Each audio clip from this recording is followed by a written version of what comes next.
Hello there people, this is Bruce Be Cool or nintenbruce here, and we are back again with another deck recipe for Yu-Gi-Oh! 5D's Decade Duels Plus.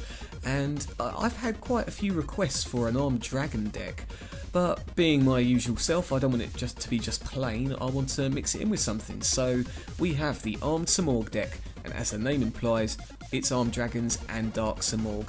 And a couple of you have probably seen this already in a couple of earlier duels and responded quite well to it. So here it is, the Armed Simorgh deck. As per usual, I'll be going through monsters, spells and then traps, and of course a few little combos and hints and tips across the way. So starting off, 2 Armed Dragon level 3s.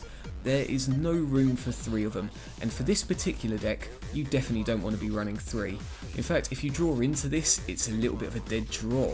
So your 2 options with this card is if you've drawn into it and have some backup, then summon it and use whatever backups necessary to get Armed Dragon level 5 out on your next turn. Or, in your opponent's turn, if you've got Flying Kamakiri, you're going to be searching this from your opponent's final attack. You know, that's the safest way to be using this card. Otherwise, if it's just stuck in your hand, then use it to get Dark Simorgh out of the grave. It's got no other purpose.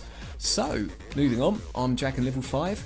Now, unlike Armed Dragon level 3, this has decent attack to it, and quite an interesting little effect as well. So you can discard a monster card in your hand, and choose a monster on your opponent's side of the field that you can blow up if it's got attack equal to or less than that monster you've discarded.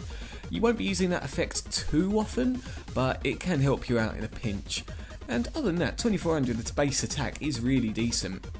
To use its other effect of getting level 7 out, you must destroy a monster by battle. You can't use its discarding effect to destroy a monster and hope that you get Armed Dragon level 7. It just doesn't work like that. So yeah, nice little 2400 beat stick there. And then of course one of the big daddies, Armed Dragon level 7. So besides being 2800 base attack, it's got the effect of you discard a monster card, and like level 5, it destroys monsters which have equal to or less attack than the monster you discarded, but it blows up everything face up that's got less, got that status to it, either equal to or less attack. So say if someone's played Scapegoat, you can use it and blow up everything, or if you're discarding Dark Armed Dragon for example, or Armed Dragon level 7 from its effect, then yeah, anything on the field with 2800 or less attack on your opponent's side of the field is destroyed. And there's not a lot of monsters which go over 2800 attack, so yeah, very decent effect there. And more often than not, you can get this out quite easily. Don't worry too much if you've drawn into it, because you've got other uses. You can discard it to get Dark Simorgh on the field, or you've got Morphing Jar and card destruction. There's tons of things you can do with this, so don't be too dismayed if you draw into these. Moving on, it's evil brother, I guess you could say, Dark Armed Dragon. You guys know what this does by now. 3 darks in the grave, you can special summon it and start blowing lots of stuff up. You know, it has to be done, especially considering there's darks in this deck. Moving on, 3 Dark Simorghs. Might seem a bit heavy, but more often than not you're going to get a hand where you can use it. Now, something I'll say is, you've probably noticed there's quite a few tribute monsters, you know, things you can't get out straight away in this deck. And the trick is, if you've got a really bad starting hand, like you've got lots of tributes, you've got your Armed Dragon level 7s, your Armed Dragon level 5, Dark Armed Dragon and Dark Simorgh, what you can do is wait till you discard a card. Although it does mean that you're missing a turn and probably taking damage, it's going to be for the better, because if you can discard Dark Simorgh, and as long as your opponent doesn't have Monster Reborn, then great, you can get this out by discarding some of the rubbish in your hand. So yeah, don't be too disheartened by all of these tributes, okay? Yes, it can screw you sometimes, but more often than not, it's for the better. Kind of. I hope you guys know what I mean. Anyway, for those of you that don't know Dark Simorgh's effect, your opponent can't set anything. So that's not setting any monsters, everything has to be face up, and can't play any traps essentially, you know, can't set anything. There's another little card which I'll show you a little later which would lock down your opponent further. So the other effect as well is, if this is in your hand and you've got a dark and a wind in your graveyard, then you can remove those from play and special summon this, or vice versa, if this is in the grave, you can remove from play a dark and wind from your hand to special summon it. So there's many ways of getting Dark Simorgh out besides just normal tribute fodder. In fact, more often than not, you are going to be special summoning it. So yeah, lovely little beastie. Now, this is quite uncommon, so 2 Flying Kamakiris instead of 3, and you'll see as well 2 Mystic Tomatoes instead of 3. There just isn't enough room in the deck, and there's no point, as I tell you guys, always to have more than 40 cards. And you know what? More often than not, your opponent isn't going to be burning through 3 Kamakiris straight away, or 3 Mystic Tomatoes, so 2 will do. And like I say, Flying Kamakiri number 1, you're going to be aiming for that Armed Dragon level 3. More often than not, so you're going to be setting this, or if you could get some decent attacks off, then go for it. You know, Flying Kamakiri and Mystic Tomato are so versatile. And Morphing Jar number 1, you are going to end up with dud hands, like I've said, and this will help you rip through it. But also the effect with Morphing Jar is drawing a lot of cards when you've got barely anything. And you can burn through a lot of cards with this deck. As I've mentioned before with Armed Simorgh, you can end up getting rid of 2 cards to special summon Armed Simorgh, or you'll be ripping through with Allure of Darkness, say, and then setting cards, or card destruction, that's a -1 there. In a nutshell, play this. It's going to help, plus possibly ruin your opponent's state play, so definitely have one of those. I've already mentioned about Mystic Tomato, so you're either going to be getting Phantom of Chaos or Plague Spreader or Sangan with this, or just evening out how many Darks are in your grave, so you can either pull off a Dark Simorgh play or Dark Armed Dragon. So yep, 2 of those. Phantom of Chaos, for those of you who have seen my Dark Horus deck, this is a lovely little beauty. So you're going to be copying the effects of level 5 Armed Dragon, or possibly even level 7 if you want, or even Dark Armed Dragon, anything you want in this deck, and then just do as much destruction as possible. The idea is this probably won't be on the field for your next turn. You know, it's got 0 attack and it doesn't hold the copied attack, so yeah, make as much of a play as you can out of this in 1 turn. Phantom of Chaos, absolute beauty. Remember again, if you copy level 5, then you can attack your opponent and use its effect to get Armed Dragon level 7 out. And beauty, you know, Phantom of Chaos is gone, you've turned it into level 7, fantastic. Plague Spreader Zombie, goes without saying, same with Sangan. And then one of the very, very few decks which I use Tragodia with. Again, if you draw into a really crappy hand and you've got tons of cards that you can't use, Tragodia is perfect, because that brings out a 3000 attacker monster, you know, if you've got 6 cards. Other than that as well, it's not too much of a biggie if you don't have many cards in your hand, because you'll be using this to get either Armed Simorgh out, or using its secondary effect of taking your opponent's monster. Yeah, Tragodia, very, very versatile.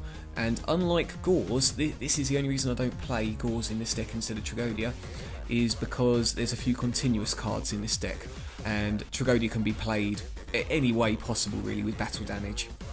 So yeah, that's the monsters, quite a lot covered there, I hope you took it all in. Going into spells, Allure of Darkness, goes without saying. Don't worry too much if you're going to be using Armed Simorgh in combination with this, because there is a card to get it out of the remove from play section. In fact, there's a couple of cards. Brain Control, you guys know what that does. Burial from a Different Dimension, again one of the other few decks which I use this with. You can pull Armed Simorgh back in, or the monsters that you've used to special summon Armed Simorgh back into the graveyard, or you can mix and match to get Dark Armed Dragon out in terms of the amount of Darks you're going to get. Yeah, run 2 of these. Again, a bit useless if you draw into it first turn, but you can set them in again, Morphing Jar, etc, etc. Card Destruction, as already mentioned, to get rid of those dud hands. Foolish Burial, so you can aim for Plague Spreader, Armed Simorgh, anything you fancy, a monster which Phantom of Chaos can copy. Very, very versatile, and it's a shame that I can't fit a second one in here, but you know, 1 seems to do. You know what, if you really don't like playing 2 Burial from a Different Dimension, then swap one of them for another Foolish. Giant Trinade, Heavy Storm, Monster Reborn, Mystical Space Typhoon, Pot of Avarice, because you'll be burning through monsters with Armed Dragon's effect, plus Mystic Tomato, Flying Kamakiri. Yeah, you're going to want to play one of these. Now going into traps, I only play 2 Anti-Spell Fragrance. 3 just always seems to get in the way, kind of like Armed Dragon level 3, and its effect, you have to set spell cards before you can play them. So although that could be a bit slow for yourself, if you've got Armed Simorgh out and this out at the same time, your opponent can't play spell cards because they've got to set them, and Armed Simorgh does not allow that. So beauty, definitely run 2 of these. Crush Card Virus can be used for quite a few cards here, either Tragodia, Sangan, Plague Spreader, Phantom of Chaos, depending. Mirror Force, Return from a different dimension. You have to play this, even if your opponent isn't using Remove from Play, because you've got Allure of Darkness going on, you've got Dark Armed Dragon going on, you've got Phantom of Chaos going on. There's tons of ways you can use this card, and more often than not, it's going to be a OTK, a one-hit KO. Yeah, play it. Torrential Tribute as well to get you out of those sticky situations.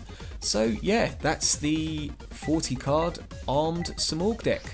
Pretty awesome, pretty awesome. In the extra deck, unfortunately I haven't unlocked the cards I wanted, but you know what, play Catasta. I forgot what Brian X conditions were as well, but if they suit, then bung that in there as well. But yeah, basic stuff here, basic stuff.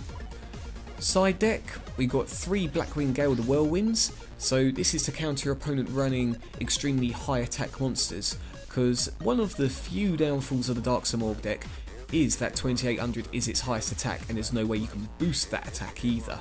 So Blackwing would knock those other monsters down. Plus it's a tuner, you know, nice. Caius, that would stop any Staller decks, plus get rid of those annoying monsters.